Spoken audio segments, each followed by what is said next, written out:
श्रीराम.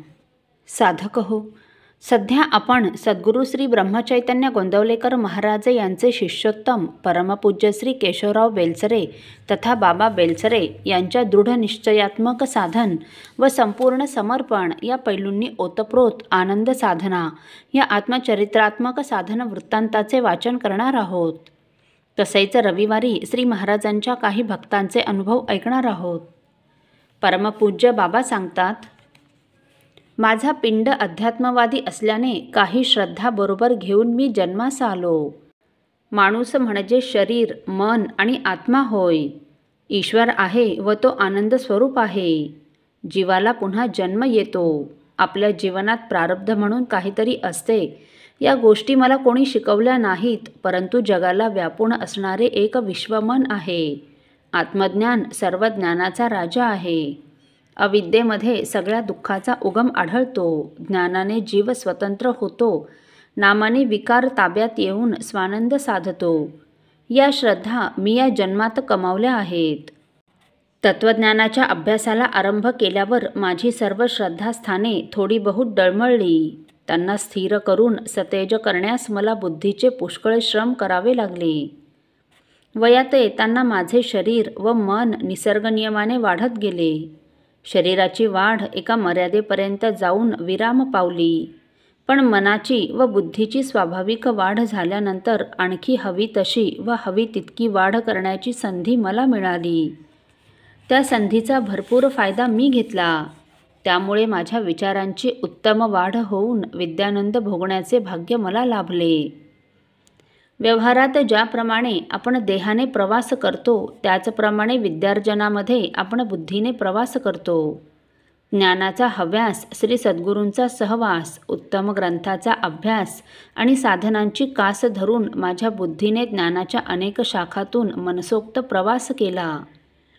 जीवनाशी निकट संबंध असलेल्या अनेक शास्त्रात उपलब्ध झालेले ज्ञान आकलन करताना मला पुष्कळ चिंतन करावे लागले. त्या चिंतनाने मानवी जीवनाचे सामान्य स्वरूप पुष्कळसे माझ्या लक्षात आले.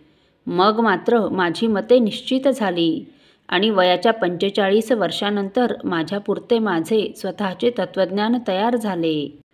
माझे विचार शरीर कसे वाढत गेले याची रूपरेषा अगदी थोडक्यात येथे सांगण्याचा प्रयत्न करतो.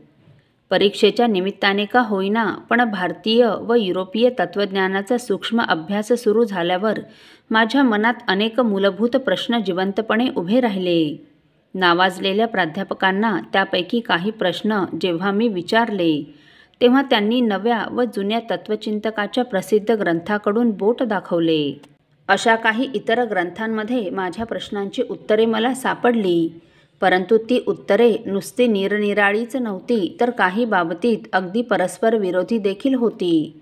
त्यामुळे माझ्या मनातील गोंधळ अधिकच वाढू लागला.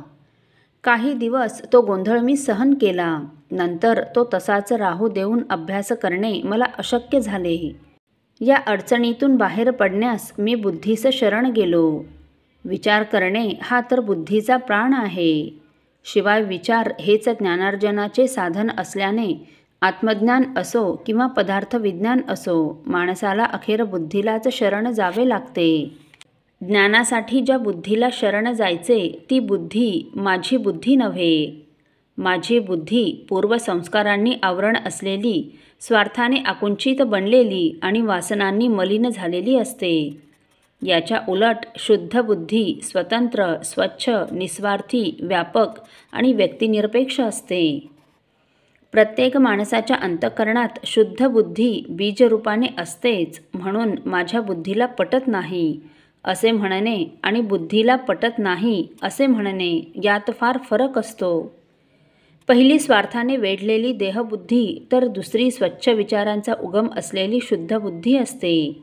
माझ्या मनापुढील प्रश्न सोडविण्यासाठी शुद्ध बुद्धीची आवश्यकता होती. म्हणून शुद्ध बुद्धी कोणती आणि ती कशी विचार करते हे समजण्यासाठी मी प्रथम तर्कशास्त्राचा अभ्यास आरंभला.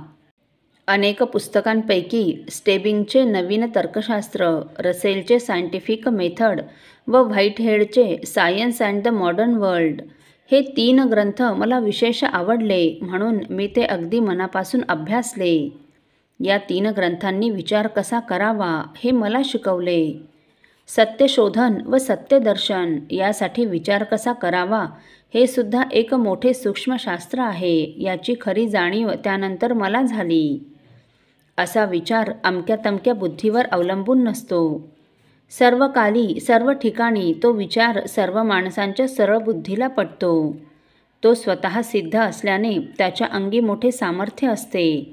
त्याचा हात धरून गेल्यास माणसाच्या अंतरंगात तसेच समाज जीवनात तो क्रांती घडवून आणतो. असो, साधक हो, आपल्या मनातील गोंधळ विचारांच्या मार्गाने सोडवण्याचे ठरवल्यावर परमपूज्य बाबांना नडणारे मुख्य प्रश्न त्यांनी एके ठिकाणी गोळा केले. हे प्रश्न आपण पुढील भागात ऐकणार आहोत. श्रीराम समर्थ. आपल्यातील कोणा श्रींच्या भक्तांना श्रींचे काही अनुभव आले असतील तर कृपया आपण मला ते 9422843253 अथवा सुनील दादांच्या 9892608401 या व्हॉट्सअप नंबरवर कळवावेत अशी नम्र विनंती.